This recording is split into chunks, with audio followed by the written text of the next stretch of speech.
नमस्कार, अपना प्रदेश उत्तर प्रदेश उत्तराखंड देख रहे हैं आप। मैं हूं आपके साथ पूजा मोहन पांडे। बुलेटिन की शुरुआत बड़ी और अहम जानकारी के साथ करते हैं। यूपी बीजेपी प्रदेश मुख्यालय पर बड़ी प्रेस वार्ता चल रही है। मुख्यमंत्री योगी आदित्यनाथ प्रेस वार्ता करेंगे। कुछ देर में प्रेस कॉन्फ्रेंस का आयोजन शुरू हो जाएगा। बीजेपी प्रदेश मुख्यालय में प्रेस कॉन्फ्रेंस होने वाली है, जिसमें दोनों डिप्टी सीएम प्रदेश अध्यक्ष भी मौजूद रहने वाले हैं।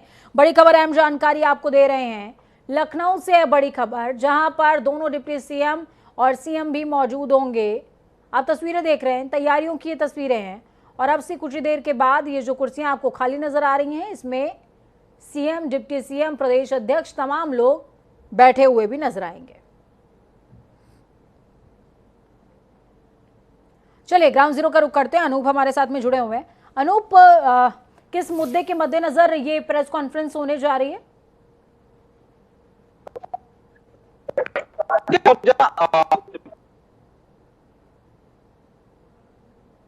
ठीक है, अनूप की आवाज हम तक क्लियर नहीं पहुंच रही है। एक बार फिर से कोशिश होगी कि अनूप हम तक अपनी आवाज को पहुंचा सकें और जो मसला है वो भी बता सकें कि आखिरकार किस मुद्दे पर ये पीसी होने जा रही है। मुख्यमंत्री योगी आदित्यनाथ भी इस प्रेस वार्ता में मौजूद होंगे। हालांकि जिस तरीके से पक्ष विपक्ष का वार पलटवार चल रहा है, ये बेहद खास हो जाता है। शाम को 6 बजे तक चुनाव प्रचार का शोर भी थम जाएगा। 3 सीटों पर 3 विधानसभा सीटें ऐसी है जिस पर 4 बजे चुनाव प्रचार का शोर थम गया। अनूप हमारे साथ में जुड़े हुए हैं फोन लाइन पर। अनूप, क्या कुछ अपडेट और किस मुद्दे के मद्देनजर ये पीसी हो रही है? देखिए, उत्तर प्रदेश में जो विधानसभा का चुनाव है आखिरी चरण रह चुका है। निश्चित तौर पे 9 जिलों में चुनाव होना है 7 तारीख को। और भाजपा ने किस तरीके से ताबड़तोड़ रैलियां की, चाहे मुख्यमंत्री योगी आदित्यनाथ हो या केंद्रीय नेतृत्व हो या फिर दोनों deputy CM Bhajpa Bharatiya Janata party के प्रदेश अध्यक्ष स्वतंत्र देव सिंह, लगातार जिस तरीके से एक ताबड़तोड़ रैलियां की और जन समर्थन इकट्ठा किया है, तो निश्चित तौर पे जो आज प्रेस कॉन्फ्रेंस होने वाली है वो मुख्यमंत्री योगी आदित्यनाथ अपनी जीत का दावा करने वाले हैं कि किस तरीके से जो जनता का समर्थन मिला है और आने वाले जो 10 तारीख को जो चुनाव परिणाम आने वाले हैं वो भाजपा के पक्ष में किस तरीके से आ रहे हैं। पहले चरण की ओर मतदान की बात करें पूजा, तो कितना संघर्ष था भाजपा के लिए, लेकिन वहां पर भाजपा ने काफी जो केंद्रीय नेतृत्व लगा के उत्तर प्रदेश के संगठन सभी दिग्गज वहां पर कूद पड़े थे और वहां को संभाला किस तरीके से। चाहे वो जो किसान कानून बिल का जो मुद्दा था, कहीं न कहीं उसको ठंडा हो गया था और जिस तरीके से केंद्र सरकार ने निर्णय लिया था, कहीं न कहीं भाजपा को लाभ मिला था। दूसरी बात करना चाहेंगे कि दूसरे और तीसरे चरण का जब चुनाव हुआ था तो उसमें कहीं न कहीं समाजवादी पार्टी के गढ़ में चुनाव था। ऐसे में भाजपा के लिए दिक्कतें थी, लेकिन फिर भी वहां पर कहीं न कहीं उनके गढ़ में जाकर के, चाहे वो जो समाजवादी पार्टी की जो बहू है अपर्णा यादव, उनको ला करके एक मैसेज दिया था कि भारतीय जनता पार्टी फिर से सरकार बनाने जा रही है और जो उनका जन समर्थन है वो कहीं खोया नहीं है। इस तरीके से लगातार जो एक से एक बढ़कर। बिल्कुल, बहुत शुक्रिया अनूप हमारे साथ जुड़ने के लिए, अहम जानकारी साझा करने के लिए। तो आपने समझा, देखा और जाना कि किस तरीके से बीजेपी प्रदेश मुख्यालय में प्रेस कॉन्फ्रेंस होगी और तमाम तरह के जोड़ तोड़ और जुगत पर चर्चा इस दौरान होती हुई नजर आएगी। प्रदेश में लगभग 2 महीने से चल रहा विधानसभा चुनाव के प्रचार का शोर आज शाम पूरी तरीके से थम जाएगा। चुनाव के 7वें और अंतिम चरण की 54 सीटों में से आपको बता दें कि चकिया, रॉबर्टगंज और दुद्धी पर शाम को 4 बजे चुनाव प्रचार थम गया है और शेष 51 सीटों पर शाम को 6 बजे प्रचार थम जाएगा। निर्वाचन अधिकारी ने बताया कि 7वें चरण में आजमगढ़, मऊ, गाजीपुर, जौनपुर, चंदौली, वाराणसी, मिर्जापुर, भदोही और सोनभद्र की 51 सीटें हैं, जिसके लिए मतदान 7 मार्च को सुबह 7 से 6 बजे तक होगा। जबकि चकिया, रॉबर्टगंज और दुद्धी में शाम को 4 बजे तक ही मतदान होगा और टाइमिंग स्टार्ट होने की सेम है दोनों जगहों की। गौरतलब ये भी है कि 8 जनवरी को विधानसभा चुनाव की तारीखों की घोषणा होने के साथ ही चुनाव प्रचार तेज हो गया था। अंतिम चरण के चुनाव प्रचार के लिए यूपी में तमाम पार्टियों ने अपनी पूरी ताकत लगा दी है। वहीं यूपी के चुनावी समर में सबकी नजर अब 7 मार्च को होने वाले 7वें चरण के मतदान पर। ऐसे में रैली और जनसभाओं का दौर चरम पर है। वाराणसी में 7वें चरण के चुनाव प्रचार के तहत प्रधानमंत्री नरेंद्र मोदी ने जनसभा की और कहा कि 2022 के विधानसभा चुनाव में मेरी आखिरी जनसभा है। बीजेपी ने यूपी का विकास किया है, बीजेपी को जिताएं उन्होंने पिछली सरकारों पर हमलावर अंदाज अपनाते हुए कहा कि उनकी सरकारों में सिर्फ दंगे हुआ करते थे। यूपी ने दशकों से ऐसा चुनाव नहीं देखा है जहां विकास कार्यों के आधार पर वोट मांगा जा रहा हो। प्रदेश को भाई भतीजावाद के चंगुल से मुक्ति मिलनी ही चाहिए। बड़ा गांव पूरा यूपी बिना बटे एकजुट होकर कह रहा है, आएगी तो भाजपा ही, आएंगे तो योगी ही। यूपी के लोग यूपी को गुंडागर्दी, मनचले, माफिया, भ्रष्टाचार, भाई भतीजावाद, अवैध कब्जे देने वाली गौर परिवारवादियों को पूरी तरह नकार चुके हैं। ये जो बोलते हैं वो करते नहीं, और जो नहीं बोलते वही करते हैं। अब मुझे बताइए, ये गौर परिवारवादियों ने कभी अपने घोषणा पत्र में लिखा था कि वो दंगे करवाएंगे? लिखा था, लेकिन किया क्या? दंगे कराना इनके घोषणा पत्र में नहीं था, लेकिन इन्होंने 5 साल दंगे ही दंगे करवाए। अवैध कब्जे और लूट खसूट इनके घोषणा पत्र में नहीं था। इनकी यही सबसे बड़ी उपलब्धि रही। वाराणसी को देखकर पूरे पूर्वांचल में विकास का विश्वास पैदा हुआ है। भाई और बहनों, 21वीं सदी का ये तीसरा दशक पूरी दुनिया के लिए नई चुनौतियां, अभूतपूर्व संकट लेकर आया है। लेकिन भारत ने तय किया है, इस अभूतपूर्व संकट को, इन चुनौतियों को हम अवसर में बदलेंगे। चलिए, धर्मेंद्र चौबे हमारे साथ में जुड़ चुके हैं, संवाददाता सहयोगी हैं हमारे। धर्मेंद्र, क्या कुछ अपडेट ग्राउंड जीरो से है? क्योंकि तमाम दिग्गजों ने अपनी पूरी ताकत झोंकने का काम वाराणसी में किया, क्योंकि वाराणसी की 8 विधानसभा सीटें ही नहीं बल्कि 34 सीटें यहां से होल्ड होती हैं। दिग्गजों ने जान झोंकी है। 6 बजे चुनाव प्रचार का शोर थम भी जाएगा। जनता ने किसके वादों पर विश्वास जताने की कोशिश करी है? अभी तक के जो जनसभाओं के रुझान है वो क्या कहते हैं? देखिए पूजा, पहली चीज तो मैं बताना चाहूंगा कि जो 2017 और 2019 का चुनाव हुआ था, जो थीम थी मोदी की, उसी थीम पर फिर 2022 को मोदी ने चुना। और गंगा का सहारा और बाबा विश्वनाथ का द्वार, अब किसकी करेगा नैया पार, ये तो तय जनता ही करेगी। मोदी ने जिस तरीके से कल का रोड शो किया, उसके बाद अखिलेश का रोड शो हुआ और जन सैलाब काफी दोनों सभाओं में देखने को, रैलियों में मिला है, तो कहीं न कहीं रुझान बड़ा त्रिकोणी समझ में आ रहा है। और जनता का जो रुझान है, कहीं न कहीं मोदी का जो फैक्ट है, मोदी की कनेक्टिविटी, जो जोड़ने की कनेक्टिविटी का तरीका है, वो बहुत अच्छा है। कल मोदी जब रोड शो कर रहे थे तो उस दरमियान उन्होंने जगह जगह 2-2, 1-1 मिनट का ब्रेक लेते हुए लोगों से मिला और सीधे कनेक्ट होने का प्रयास किया। तो ये बहुत बड़ी मैजिक, मोदी को वाराणसी में मैजिक मैन भी कहा जाता है। तो जो मैजिक मैन वाली स्थिति रही कल, जैसे काशी का धर्म संसद पूजा, यहाँ पे पप्पू की अड़ी से चाय कही जाती, जो प्रसिद्ध है अस्सी पे, वहां पे प्रधानमंत्री रुके और वहां पे लोग बैठ के बैठक करते हैं, काशी के लोग चर्चा करते हैं, पूरे दिन चर्चाएं होती हैं काशी की राजनीति पे, पूर्वांचल की राजनीति पे। तो वहां प्रधानमंत्री खुद बैठे, चाय की चुस्की लिए, लोगों से बात किए और सीधे कनेक्ट हुए।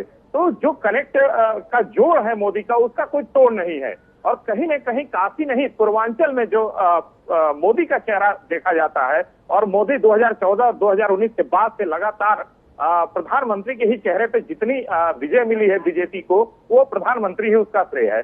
तो कहीं न कहीं ये इस बार भी जो कनेक्टिविटी प्रधानमंत्री ने की है, जनसभा से जैसे साधने का प्रयास किया है, तमाम शब्दों का प्रहार उन्होंने किया। और कहीं न कहीं प्रधानमंत्री ने सबसे बड़ी चीज इस बार कही, माता बहनें और यूथ, जो यूथों से कनेक्ट हुए हैं प्रधानमंत्री। देर रात वो कैंट स्टेशन निकले, उसके बाद वो खिड़कियां घाट गए, देर रात करीब 2 बजे तक वो भ्रमण करते रहे काशी का, लोगों से कनेक्ट होते रहे, धीरे धीरे मतलब पैदल चल के पूजा, एक मतलब जैसे कॉमन सांसद, देश का प्रधानमंत्री नहीं, वाराणसी के जो सांसद है उस रूपरेखा में वो नजर आए। तो ये बहुत बड़ी अद्भुत चीज देखने को मिली है और इसका कहीं ना कहीं इम्पैक्ट पब्लिक के जो रुझान जो बीजेपी की तरफ से थोड़ा बहुत हटा था, प्रधानमंत्री के कल सभा होने के बाद कहीं ना कहीं कनेक्टिविटी पब्लिक के सीधे मोदी से दिखी।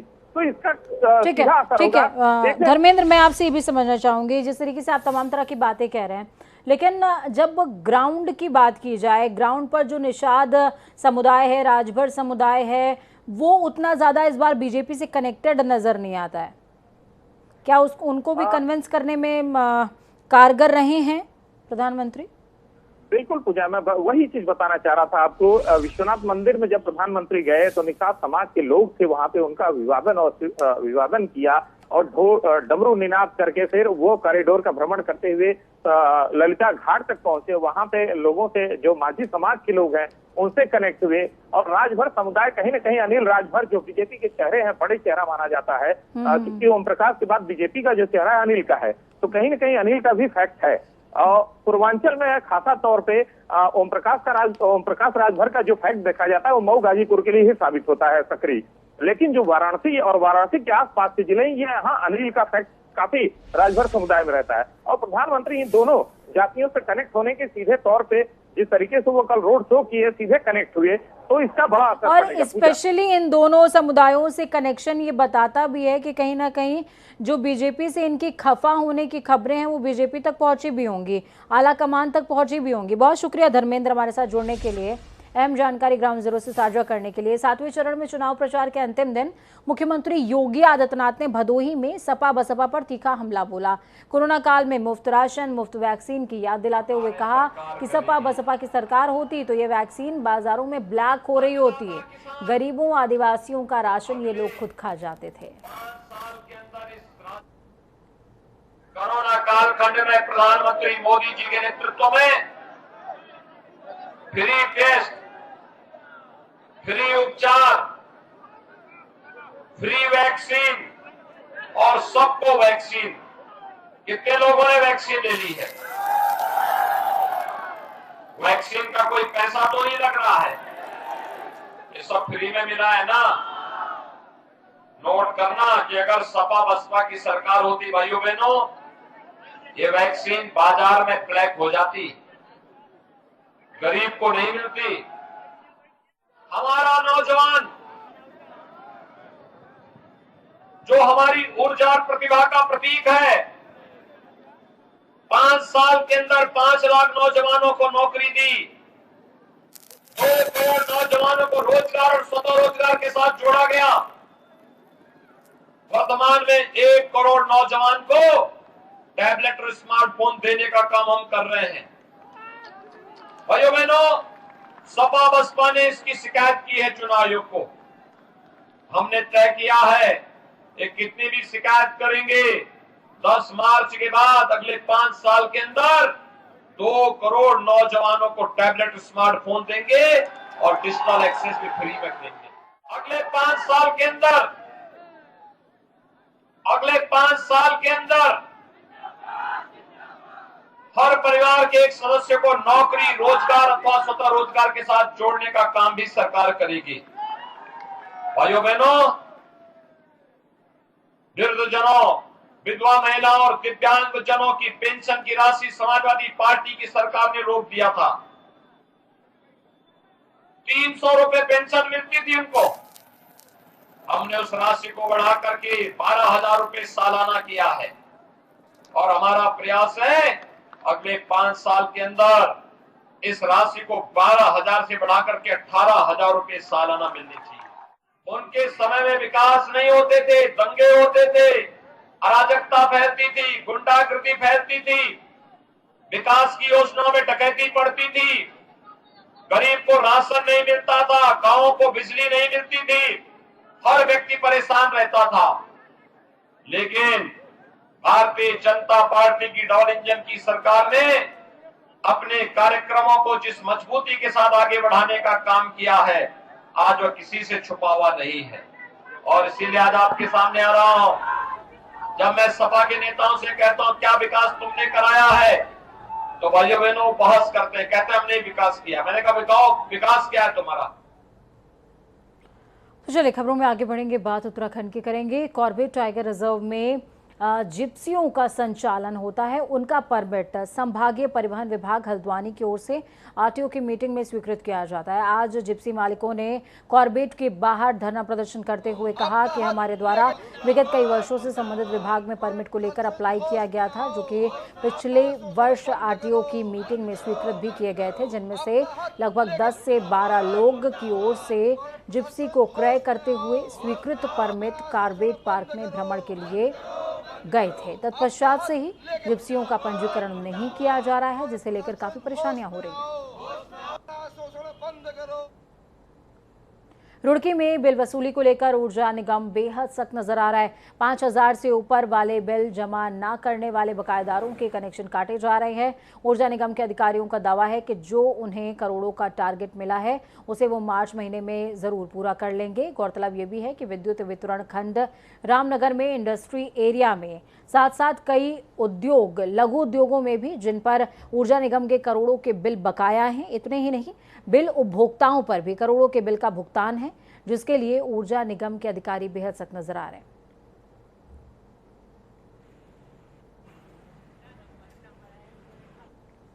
उत्तराखंड में चुनाव परिणाम के नतीजे आने में कुछ ही दिन बचे हुए हैं। ऐसे में बीजेपी और कांग्रेस अपने अपने जीत के दावे कर रही है। इसके साथ पार्टियों के बीच आरोप प्रत्यारोप का दौर भी लगातार चल रहा है। 7 मार्च को बीजेपी की होने वाली बैठक को लेकर कांग्रेस प्रदेश अध्यक्ष गणेश गोंदियाल ने बीजेपी पर तंज कसते हुए कहा कि बीजेपी में आपसी तालमेल की कमी है। उनके अपने ही नेता अपनी ही पार्टी को घेरने में लगे हुए हैं और बीजेपी की स्थिति पूरे उत्तराखंड में खराब हो चुकी है। जनता को भी इस बात का पता चल गया है। उन्होंने कहा कि बीजेपी पर लगातार आरोप लगते आए हैं। ऐसे में बीजेपी के वरिष्ठ नेता उन आरोपों पर बैठक करने के लिए आ रहे हैं।